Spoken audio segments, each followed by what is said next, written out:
Some questions, when answered, bring comfort. The mystery resolves, the uncertainty lifts, and the world makes slightly more sense than it did before. But in One Piece, a different kind of answer exists. Theories that were not only proven true, but proven darker than the fans who first conceived them could have anticipated.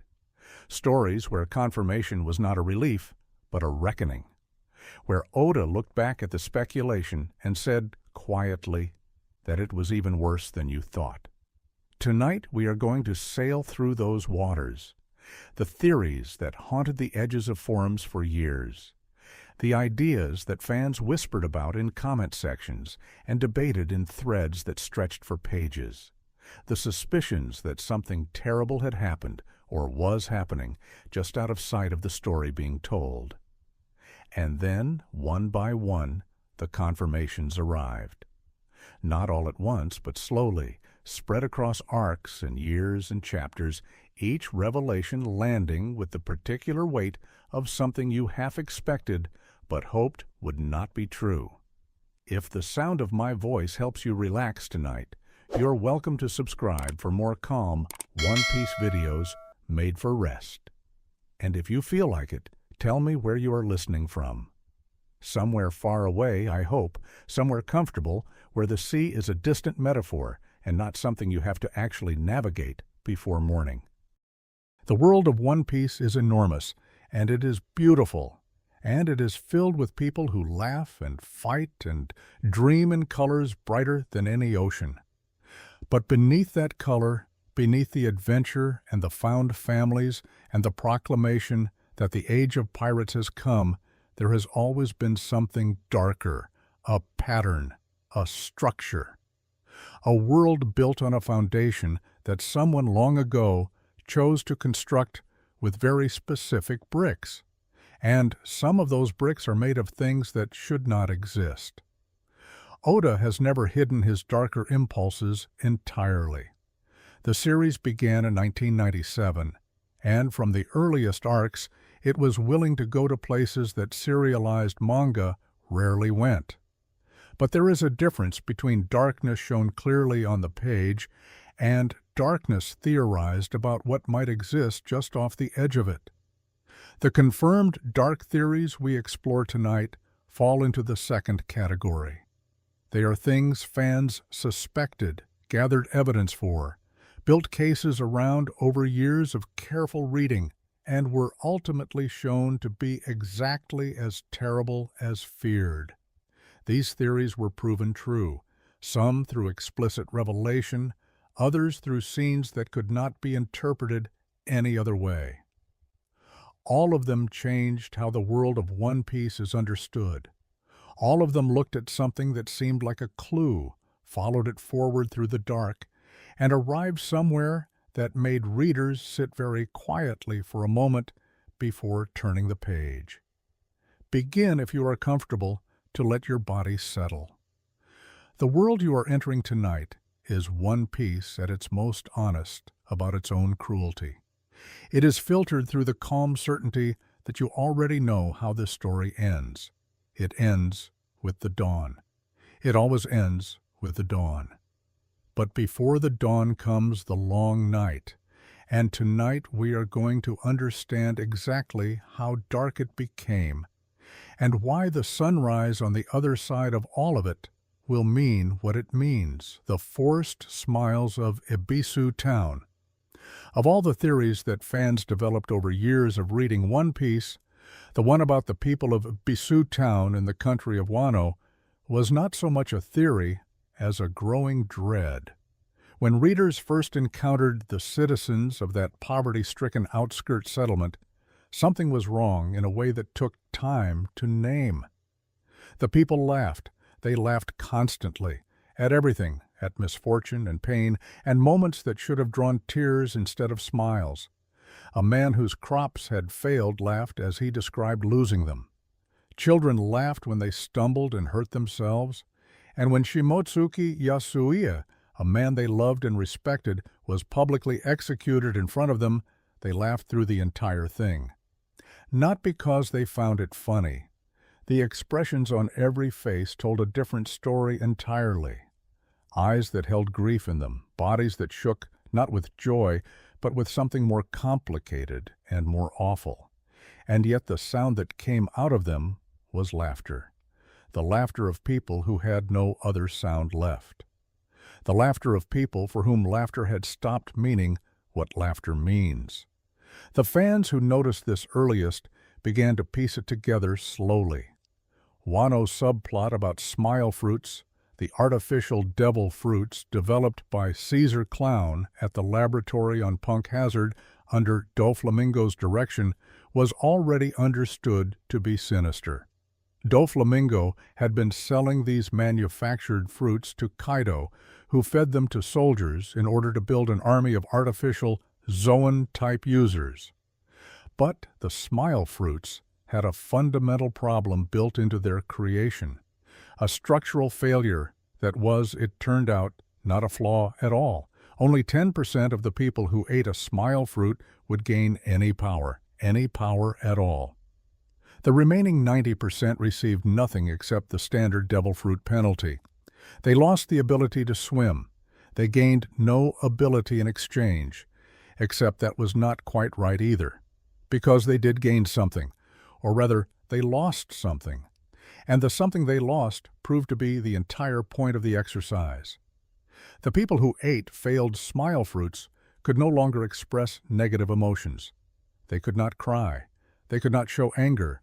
They could not communicate grief or fear or despair through their faces or through the sounds their voices made. The emotional range available to them collapsed into a single register that played regardless of what they actually felt and did. They laughed. They would laugh forever, for the remainder of their lives, no matter what happened to them or around them or to the people they loved. Their suffering had been made invisible, permanently, from the outside. The theory that Kaido had deliberately fed these failed fruits to the citizens of Ebisu town formed slowly at first, and then accelerated as the Wano arc deepened. Fans noticed the connection between the smiling citizens and the smile distribution network that Doflamingo had been operating before his defeat. They noticed that the flower capital's inhabitants, those who served the shogun Orochi and lived relatively well under the occupation, seemed untouched by the condition. Only the poor of the outskirts laughed that way. Only the people who had the least power to resist what was being done to them. The theory that the broken fruits had been given specifically to those people, the powerless, the hungry, the ones most likely to despair visibly or resist audibly, gained traction in the years before the arc confirmed it. The confirmation arrived in stages, as One Piece's most important revelations tend to. First came the partial truth, that Yasui himself had eaten a smile fruit. A man who had once been a lord of significant standing in Wano had deliberately eaten a failed fruit. He had done it so that his daughter Toko, who had eaten one accidentally as a young child, would not face her condition alone. He had poisoned himself with the permanent inability to express sorrow so that his child would not have to experience that isolation without someone beside her who understood it from the inside. He went to his own execution laughing, because he could not do anything else. And the people in the crowd who mourned him laughed through their grief because the same thing had been done to them, and no one watching from the outside could see any of the suffering underneath. Then came the full confirmation of the scale of what Kaido and Orochi had done together. The failed smile fruits had been distributed deliberately as food in Ebisu town, given to the already suffering citizens of Wano's poorest district. The people who had the least, who had been ground down the furthest by the occupation, were the ones chosen to receive fruits that would ensure their suffering would never be visible again. They could not cry at funerals. They could not weep with hunger. They could not show the outside world or even each other the true depth of what was being done to them every day. The oppression had been engineered to look like contentment. The misery had been redesigned to wear the same face as happiness. This is perhaps the darkest confirmed revelation in the series, not because of the scale of death or physical destruction, but because of what it understood about how power actually works. Kaido and Orochi had found a way to make oppression self-concealing. The people most harmed by Wano's occupation were precisely the ones least able to signal their harm to anyone else. Their laughter, which seemed in early chapters like an interesting cultural peculiarity, was a cruelty that had been designed in advance and distributed at scale. It was not incidental. It was the point. When Nami learned the truth, her response was not a speech or a call to action, but something quieter and heavier than either. The understanding that every laugh she had heard in a Bisu town had never been laughter, that behind every smiling face in that settlement was a person who had been robbed not just of food and safety and a future, but of the ability to communicate their own pain. People who could not even cry together at a funeral. People for whom grief had been made a private and invisible thing, trapped inside a body that would only perform joy regardless of what was happening within it. What lingers about this confirmed theory, long after the arc resolved, is its particular realism among One Piece's more fantastical elements. Stripping people of the visible expression of pain requires no devil fruit in the actual world. It happens through different mechanisms that produce the same outcome. The tragedy of the smile confirmation is that it took a fantastical poison and used it to say something precise and uncomfortable about the nature of authoritarian control at its most refined. The most efficient oppression is the kind that makes itself invisible, and in Wano, for years, it succeeded completely. The scholars of Ohara and what the world government did to them. There are events in One Piece that the story treats as established history before we fully understand them. Ohara is one of these. The name is spoken early, attached to Nico Robin as the origin of her impossible knowledge and the explanation for her 2 decades of flight from the world government. She was the sole survivor of an island the government had destroyed. She was the only person alive who could read the poneglyphs and who had survived long enough to use that ability. Ohara had existed, and then it had not. And the reason it no longer existed was implied rather than stated during Robin's earliest appearances in the story. The theory that Ohara's destruction was not a proportionate military response to a genuine threat, but a targeted massacre against scholars whose only crime was learning the wrong history, formed gradually over the years readers spent with Robin before her past, was shown clearly. In a story where the world government was already established as authoritarian, the question became whether their actions at Ohara represented institutional overreach or something considerably worse. The answer, when the Robin flashback arc at Eni's lobby confirmed the details, was that it was worse. And the answer got worse again later. Ohara was an island of archaeologists. The Tree of Knowledge, a massive ancient tree that served as the island's library and its intellectual heart, held books accumulated over generations of patient scholarship. The researchers who lived there had spent decades working to understand the blank century, the 100 years of history that the world government had erased from the world's records. They had found evidence not through illegal means or stolen documents, but through the application of careful scholarship applied to the ancient stone tablets called poneglyphs, tablets that the government had been unable to destroy precisely because they were indestructible. The scholars were not building weapons. They were not staging any kind of armed rebellion. They were reading. They were piecing together what had been taken from the world's memory and attempting to understand it. The world government's response was a Buster Call, the most extreme military action available to them. The order came from the 5 elders themselves. Multiple Marine warships under the command of vice admirals were dispatched. The operation was not a warning, not an arrest, not a negotiation. It was an erasure. Every living thing on O'Hara was to be destroyed, along with every piece of knowledge it contained. What the confirmed story added to the theory was the sequence of events during the Buster Call's approach. The scholars, knowing what was coming, knowing that the ships on the horizon had been sent to kill them and that there was no surviving this, did the only thing they could. They carried their books to the lake.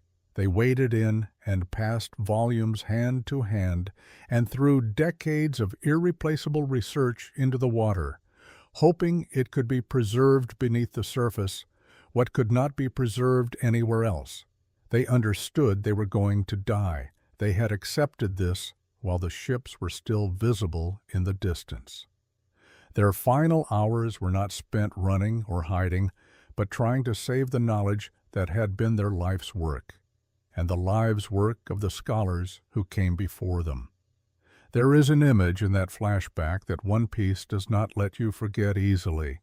The silhouettes of scholars wading into a lake, passing books between them, choosing what to save in the last minutes the world was going to give them. The Marines killed the scholars. But the darkness of the confirmed theory does not end there. Because the people on the evacuation ship were not scholars, the evacuation ship at O'Hara held civilians. Women and children and ordinary citizens of the island who had nothing to do with the research in the Tree of Knowledge, who had simply lived their lives on an island that the government had decided needed to cease existing. When this ship began to leave, a Marine officer reported to the commanding officer that the vessel held ordinary people, not the scholars they had been sent to destroy. The response he received was that even one scholar hiding among the civilians, even a single 1 in a million chance that knowledge of the void century might escape on that ship, was an unacceptable risk. And then the evacuation ship was destroyed, not because the people on it were dangerous, not because anyone had confirmed a scholar was aboard, because the possibility that one person with forbidden knowledge might survive was considered worth the certainty of killing everyone else.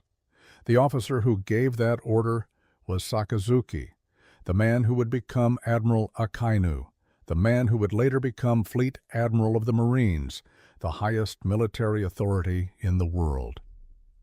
What the confirmed flashback established about Crocus, the lighthouse keeper of the Twin Cape at the entrance to the Grand Line, but had served as the Roger Pirate's ship doctor before the government spending the years did not destroy after the crew's O'Hara disbandment because at a his situation lighthouse, had waiting. escalated beyond He control, expected someone would or eventually because come mistakes who was were attempting made what in the Roger heat had of attempted, crisis. and he wanted to be It present destroyed for that. O'Hara because He was the there when the scholars Going had learned Mary something, passed through and on the because first day learned of the things cruise can Grand be Line shared, voyage, and the and because conversation sharing he the had true with them history was of the the first void proper century orientation was about considered what the more sea dangerous ahead than would every demand. life on that island. He treated The ships as calculation patients and let was this crew go explicit, toward exactly stated the kind aloud of danger to a subordinate he had already as seen cost a justification. crew The everything order was once. given with full understanding of what it meant, Whitebeard, Edward and the man Newgate who gave the most organized terrible his part fleet of that not order along military went on to lines, lead the but world's along the lines military of a for family. years, He commanding the called his institution crew that members defines his sons justice for the and entire daughters, world. and they called him their Jaguar father. D. Saul, And the story the does Vice not Admiral present this Giant as who had metaphor defected or to try as to save a child sentimentality named used Robin, for effect. was frozen It was the alive organizing on the beach by principle of how that group Aokiji, of people his former understood their colleague. relationship to each The other. freezing was not quick. He fought at Marineford Aokiji with did not want to injuries do that it, would have but ended he did ordinary it. people And then, long before in the a battle decision, reached the its confirmed conclusion. story treats And what with a he kind said of from the platform complicated above the crowd, quietness. the declaration that Aokiji the One let Piece Robin exists, escape.